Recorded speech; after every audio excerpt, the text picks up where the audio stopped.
안녕하세요. 열공뮤직의 역사 선생님 고소연입니다. 오늘은 여러분들과 함께 로마 제국에 대해서 공부를 해보도록 할게요. 이 로마는요, 그리스와 함께 유럽의 고대사에서 가장 중요한 내용이고 우리나라로 비교했을 때 고조선에 해당되는 내용이라고 생각하시면 돼요. 그러니까 얘네를 잘 쌓아놔야 뒤에 내용도 잘 차곡차곡 쌓아 나갈 수가 있는 거죠. 자, 그럼 로마 제국의 내용을 살펴볼 텐데 여러분, 로마 제국에서 가장 중요한 건 정치 체제를 보는 겁니다. 정치 체제. 자, 우리 로마 제국을 보시면요, 초기에는 공화정의 형태가 나타나게 돼요. 자, 그럼 우리 공화정이라는 것에 대해서 먼저 살펴봐야겠죠. 공화정이 뭔지 잘 모르시잖아요. 너무 어려운 단어예요. 일단 공화정은 여러분들 한마디로 얘기해서 왕이나 황제 같은 세습되는 군주가 없고 대표자를 선출하는 체제라고 생각하시면 돼요. 대표자를 선출합니다. 우리나라 지금 공화제 국가예요. 그러니까 로마, 그 옛날 로마에서 왕이 없이 대표자를 선출해서 정치를 꾸려나갔다라고 하는 건데 어떻게 해서 그런 형태가 나타났는지 한번 살펴보도록 할게요. 처음부터 그런 형태가 나타난 건 아니고요. 귀족이 있었고 왕도 있었는데 이제 귀족이 왕을 몰아내면서 그 귀족들 사이에서 대표자를 선출하는 공화정이 수립이 되는 겁니다. 자, 그렇게 귀족들이 정치를 할 때 있었던 기관들을 한번 살펴볼 텐데요. 일단 이 단어들 잘 보셔야 돼요. 원로원과 집정관이 있었어요. 원로원은 정치를 하는 기관인데요. 자문과 의결을 담당합니다. 그러니까 자문, 뭔가 모르는 게 있으면 좀 조언을 해주고 의결, 의사결정을 하는 기관인데 오늘날 개념으로 쳤을 때 가장 가까운 건 여러분들 국회라고 생각을 하시면 돼요. 국회와 같은 존재였던 원로원이라는 기관이 있었고 이제 대표자를 선출한다고 했잖아요. 그 선출된 대표자를 집정관이라고 해요.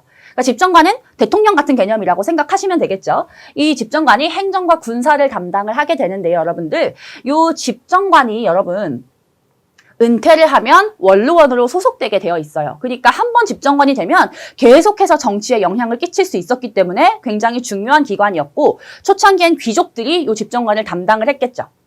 그리고 뭐 추가로 알아두면 좋은 점은 집정관은 2명이었다라고 하는 점 정도 그냥 참고해 주시면 될 것 같아요. 이렇게 귀족 중심으로 정치를 해나가고 있었는데 점점점 평민들의 권리가 향상되기 시작합니다.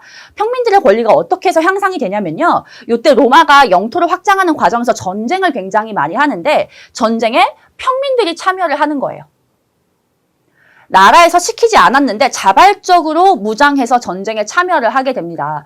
그럼 국가 입장에선 평민들이 전쟁을 해서 나라를 지켰는데 아무것도 원하는 걸 들어주지 않기는 좀 그래요. 그렇죠? 그러면서 그들에게 정치 참여할 권리를 조금씩 주게 됩니다. 그들이 요구를 하자 이걸 받아주게 되면서 평민들도 조금씩 정치에 참여를 하기 시작하는데요. 평민들이 정치를 했던 그 기관을 한번 살펴볼게요. 평민회랑 호민관인데요. 평민회는 평민들이 모여있는 정치 기구이고요. 원로원의 평민 버전이라고 생각하시면 편해요. 그리고 호민관은 집정관의 평민 버전, 이제 평민들의 권익을 들어주기 위해서 선출된 사람들이고 호민관도 마찬가지 2명 선출이 되었어요. 얘네가 생겼다고 얘네가 사라지는 건 아니고요. 집정관, 호민관, 원로원, 평민회 모두 공존을 했었는데 나중에는 집정관 중에서 한 명은 또 평민 중에서 뽑기도 하고 이런 식으로 점점점 평민들의 권리가 향상되어 가는 모습을 보입니다. 그리고 이제 이런 걸 갖다가 법에다가 제정해 놓는 12표법이라는 법도 제정이 됩니다. Hey, right up. R-O-M-E 모든 길은 로마로 통했어 로마로 로마 제국의 발전 로마의 정치 시스템 왕정 공화정 제정 순서대로 귀족 중심 공화정 자문 역할 원로원 행정 군사는 집정관 평민도 정치 참여 요구해 평민의 구성 호민과 선출하고 12표법 제정해. 이렇게 해서 로마 공화정이 성립된 상황에서 로마는 계속해서 전쟁에서 승리하고 영토를 확장하면서 전성기를 이루기 시작해요. 그 전성기를 이뤘던 전쟁이 바로 포에니 전쟁인데요. 로마라고 하는 작은 도시국가에서 시작해서 이탈리아 반도를 통일한 상태에서 포에니 전쟁에서 이기게 됩니다. 이 전쟁은 여러분들 북아프리카에 있었던 카르타고라고 하는 나라와 싸워서 이긴 거고요. 그러면 이 카르타고는 이 로마라고 하는 나라의 식민지가 되는 거예요. 정복지가 되는 겁니다. 이렇게 영토를 확장할 뿐만 아니라 식민지까지 만들어가면서 이 지중해의 패권을 갖다가 장악을 하게 됩니다. 이게 바로 로마의 첫 번째 전성기라고 할 수가 있어요. 근데 문제는 이제부터 시작이에요. 그러니까 전성기를 찍으면 당연히 뒤는 점점점 내려갈 수밖에 없겠죠. 그게 무슨 상황이냐면 여러분들 요 라티푼디움 때문인데요. 요거 반드시 기억하시고 어떤 상황이냐면 로마는 농사를 짓게 되는데 로마에서 귀족들도 자기 땅을 갖고 농사를 짓고 평민들도 자기 땅을 갖고 농사를 짓겠죠. 평민들이 소규모로 농사를 짓는 사람들, 우리는 그걸 자영농이라고 부르는데요. 이 귀족들이 아무리 큰 땅을 가져도 그 땅을 다 농사를 지을 수 없으면 무용지물이기 때문에 영토를 계속 확장하는 데에 조금 한계가 있었어요. 근데 이제는 카르타고와 같은 식민지가 생겨나고 그 식민지에서 노예를 데려오게 돼요. 자, 노예. 노예한테 노동을 시키는데 여러분 노예한테는 임금을 주지 않아도 되죠. 그냥 먹고 재우기만 하면 되는 거고 월급을 따로 주지 않아도 되기 때문에 노예를 부리면서 어마어마한 대토지를 소유하게 돼요. 어마어마한 크기의 대농장을 소유하게 되는데 바로 그러한 대농장을 라티푼디움이라고 해요.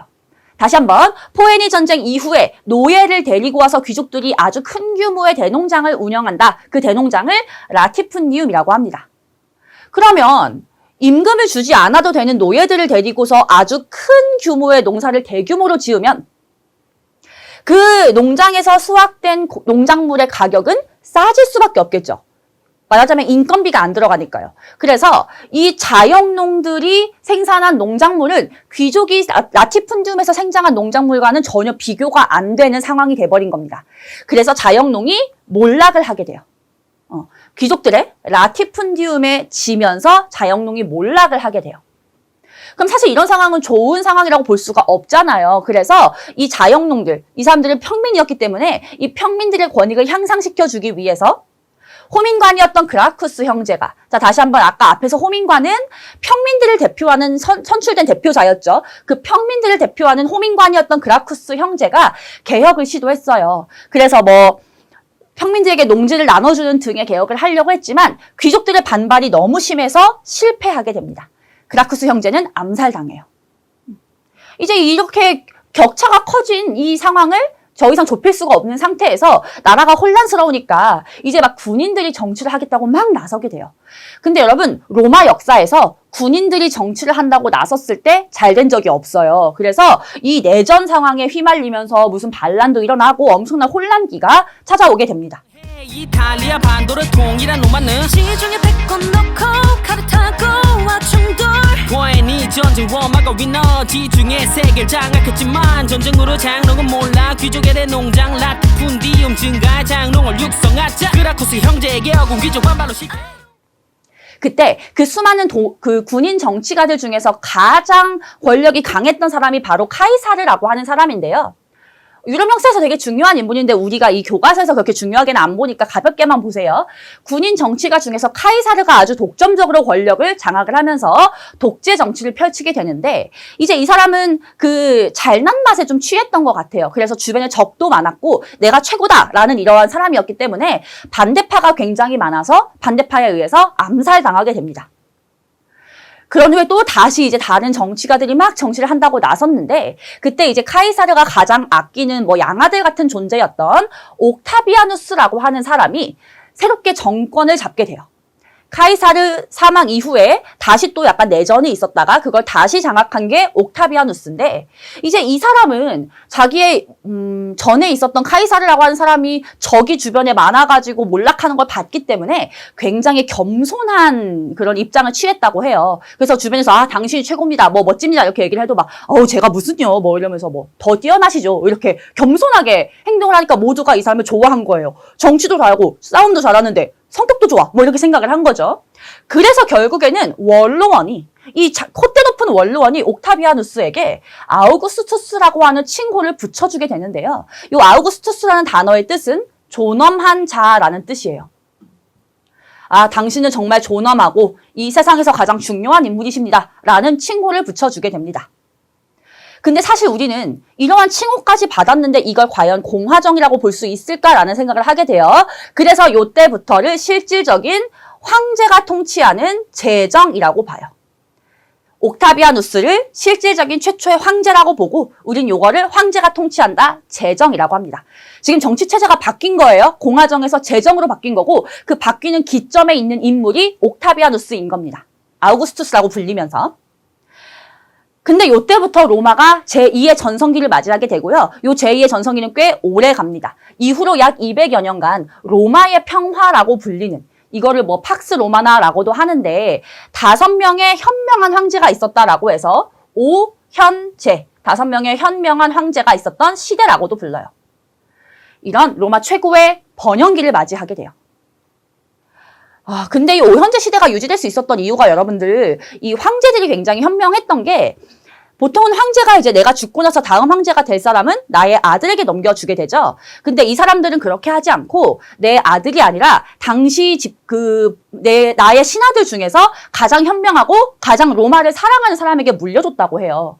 그렇게 계속 물려주니까 계속해서 로마를 사랑하게 되고 그런 마음으로 통치를 하게 되고 나라가 안정될 수밖에 없었던 건데, 하필이면 그 5번째 현재였던 황제가 자기 아들에게 황제 자리를 물려줬대요.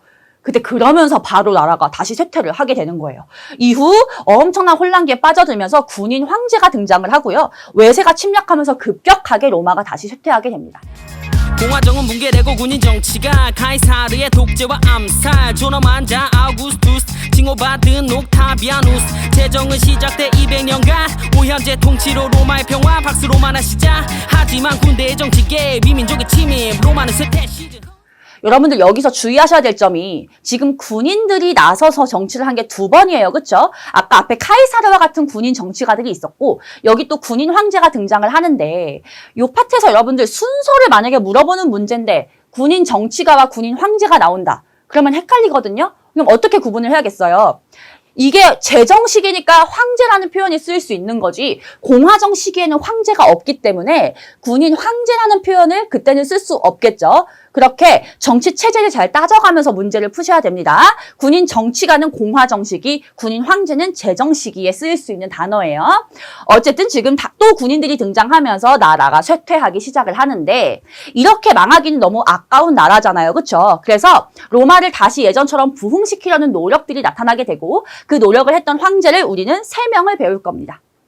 이름이 좀 길어서 외우기 어려우실 수도 있는데 어쩔 수 없이 외우셔야 돼요. 자, 첫 번째 부흥을 하려고 했던 노력을 했던 황제 디오클레티아누스. 디오클레티아누스. 아마 이름 제일 안 외워질 거예요. 디오클레티아누스. 이 사람은요, 이 로마 제국이 너무 넓은데 이걸 한 명이 통치하려고 하는 게 문제다라고 생각을 했어요. 그래서 그 넓은 영토를 넷으로 나눠서 통치했습니다. 넷으로 나눠서 통치했어요. 이 정도 보시면 되겠고요. 제일 중요한 인물은 이 사람이죠. 콘스탄티누스 대제. 콘스탄티누스 대제. 얼마나 훌륭하면 대제라는 이름을 붙였겠어요. 마치 우리가 광개토 대왕이라고 하는 것처럼 그런 존재라는 뜻이죠. 이 사람은요, 당시 유행하는 종교였던 크리스트교. 하층민들이 굉장히 많이 믿고 있는데 나라에선 그 종교를 박해했어요. 그 종교를 믿으면 다 사형에 처하고. 근데 생각해보니까 이렇게까지 하층민이 좋아하는 종교를 더 이상은 박해하면 안 되겠다고 생각을 한 거죠. 그래서 이제 그 종교를 믿어도 된다라고 공인하게 됩니다. 크리스트교를 공인하는데 이 공인했던 사건의 이름을 우리는 밀라노 칙령이라고 불러요. 밀라노 칙령을 통해서 크리스트교를 공인합니다. 그러면 이제 그 크리스트교를 믿는 많은 사람들이 이 로마 제국에 조금 더 충성하게 되고 황제에게 충성을 하게 되겠죠. 그리고 영토가 넓어졌는데 아직도 수도가 로마인 게 조금 문제다라고 생각을 하면서 수도를 옮기게 돼요. 조금 더 동쪽으로 옮기게 되는데 그 도시에다가 자신의 이름을 붙여서 콘스탄티노폴리스라고 부르게 되고 천도합니다. 콘스탄티노폴리스로 천도를 합니다. 그래서 이 사람의 두 업적은 반드시 중요하게 보시고요. 이 이후에 테오도시우스라는 황제 때는 아예 크리스트교를 국교로 만들어서 아주 그냥 못을 박아버리는 일도 하게 됩니다. 이 3명의 황제를 거치면서 로마가 다시 부흥하는가 했는데 결국에는 멸망을 하게 됩니다. 그 멸망하는 상황을 보면은요, 테오도시우스 황제가 죽자마자, 테오도시우스 황제, 아까 그 크리스트교를 국교화했던 로마의 황제죠. 그 사람이 죽자마자 결국은 나라가 분열돼요. 이 넓은 영토를 가진 나라가 분열되면서 동로마와 서로마로 나뉘게 됩니다. 근데 그 서로마 제국은 우리가 지금 생각하는 그 유럽 지역에 있었던 영토를 가지고 있는데요. 이 나라는 나중에 게르만족이 남쪽으로 내려오면서 결국에는 멸망을 하게 되고요. 연도 외울 필요 없지만 그냥 비교하려고 보는 거예요. 5세기에 멸망을 하게 됩니다. 동로마 제국, 그러니까 지금의 터키를 중심으로 해서 약간 서아시아 지역에 걸쳐져 있는 요 동로마 제국은 나중에 이름을 비잔티움 제국이라고 바꾸면서 놀랍게도 1000년이나 더 지속을 하게 돼요. 1000년 후에 15세기에 멸망을 하게 됩니다. 콘스탄티노폴리스로 천도 콘스탄티누스 대제 밀라노 칙령 발표본 그의 사오로만 동서로 분열 476년 서로만 멸망 로마에 박해받았지만 밀라노 칙령으로 공인 테오도시우스 황제 때 국교로 자, 이렇게 해서 로마가 굉장히 긴 역사를 마무리를 짓게 되는데 아까 말씀드렸듯이 정치체제 기준으로 보셔야 돼요. 공화정, 제정, 부흥, 그리고 멸망. 요 순서를 잘 파악을 하시면 되겠고요. 근데 역시 로마에서 중요한 건 문화가 엄청나게 발전했던 나라잖아요. 그쵸? 이 로마 문화의 특징 보시면 요거 키워드 반드시 기억하세요. 실용적인 문화입니다.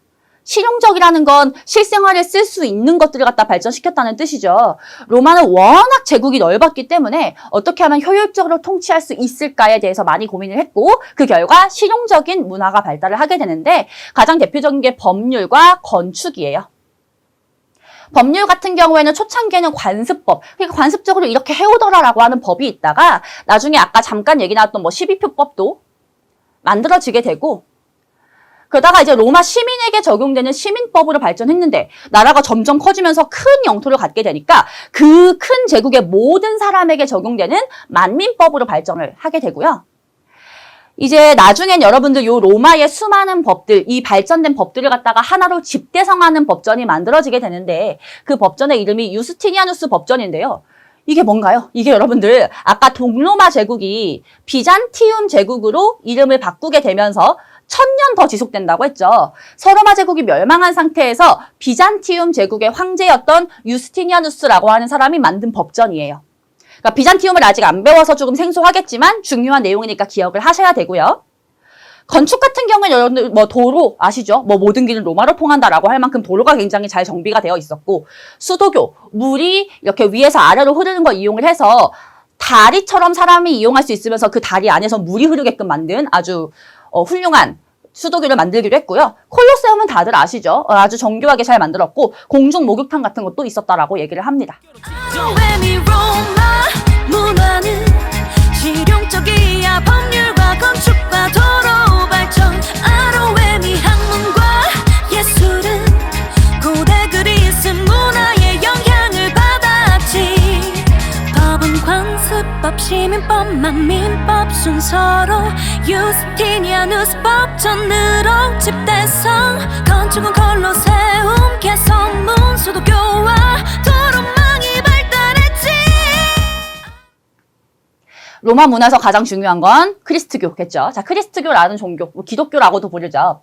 팔레스타인 지역에서 예수가 사랑과 평등을 강조하면서 창시를 했는데 문제는 여성과 하층민들은 이걸 좋아할 수밖에 없어서 굉장히 빠른 규모로 확산되는데 확산되는 거에 비해서 박해를 너무 심하게 받았어요. 왜냐하면 이 크리스트교는 유일신 사상, 신을 딱 한 명만 모시기 때문에 황제 숭배를 거부했거든요.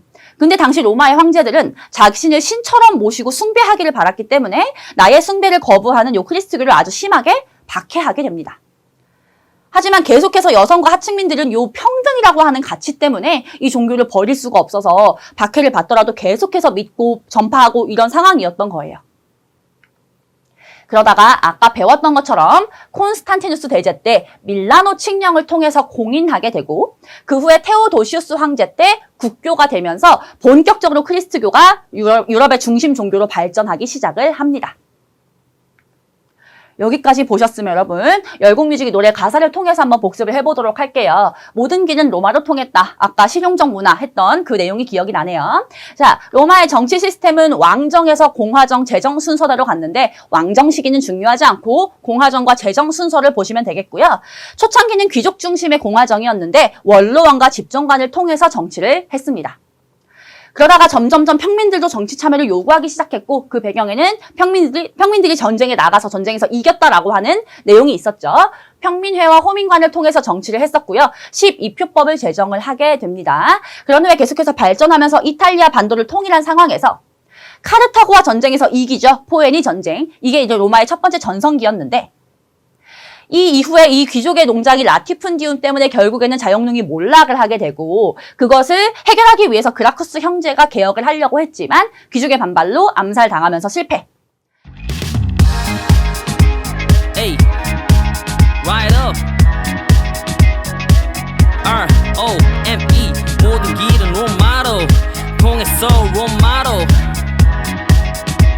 로마 제국의 발전 로마의 정치 시스템 왕정공화정 재정 순서대로 귀족 중심 공화정 자문역할 원로원 행정 군사는 직정관 평민도 정치 참여 요구해 평민의 구성 호민과 선출하고 12표법 제정해 이탈리아 반도를 통일한 로마는 시중에 백권 넣고 카르타고와 충돌 포에니 전쟁 로마가 위너 지중해 세계를 장악했지만 전쟁으로 장롱은 몰라 귀족의 대농장 라티푼디움 증가해 장롱을 육성하자 그라쿠스 형제에게 어군 귀족 반발로 시 이제 카이사르라고 하는 독재자가 나타나게 되는데 이 사람은 암살당하고 이 사람은 이어받았던 옥타비아누스가 정치를 잘해서 원로원으로부터 아우구스투스라는 칭호를 받게 되면서 제정이 시작된다.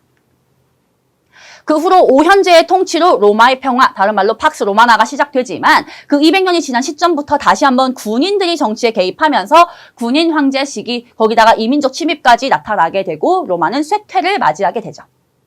자, 요거를 갖다가 부흥시키려고 했던 황제, 여러분들 여기 콘스탄티누스 대제 말고 그 전에 디오클레티아누스 있었죠. 제국을 넷으로 나눠서 통치하자라고 했던 사람이 있었고 콘스탄티누스 대제가 제일 중요했어요. 수도를 콘스탄티노폴리스로 옮겼고 밀라노 칙령을 통해서 크리스트교를 공인했다. 그리고 테오도시우스까지 봐주시면 되는데 테오도시우스가 죽고 나서 로마는 동서로 분열되게 되고 서로마는 일찍 멸망을 하죠.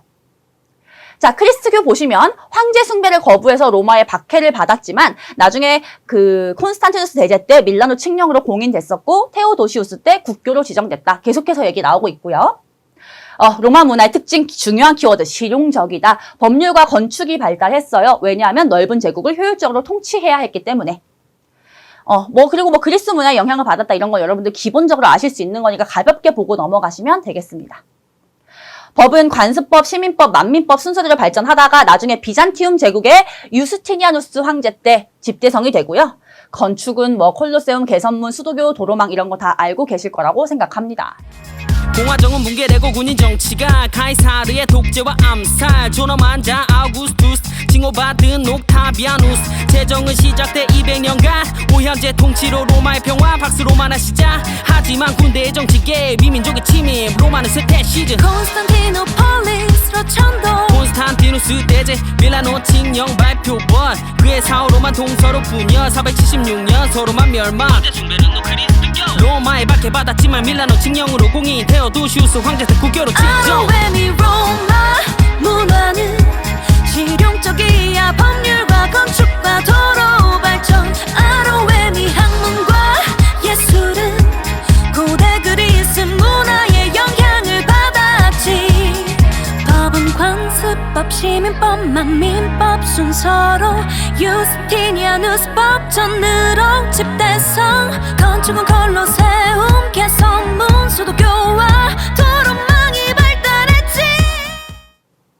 여기까지 봤더니 여러분 그 긴 로마 역사가 다 끝이 났어요. 생각보다 어렵지 않죠, 여러분들? 선생님 수업을 잘 듣고 흐름만 잘 정리하면 생각보다 문제가 잘 풀리네라는 거 느끼실 겁니다. 항상 기억하셔야 될 거는 공화정과 제정을 나눠서 생각하는 거 항상 머릿속에 집어넣으시고요. 어려운 용어들, 황제 이름 같은 것만 잘 외워두시면 쉽게 이 부분 넘어가실 수 있을 겁니다. 자, 열공뮤직 노래로 마무리 복습 잘 하시고요. 다음 시간에 뵙겠습니다. 감사합니다.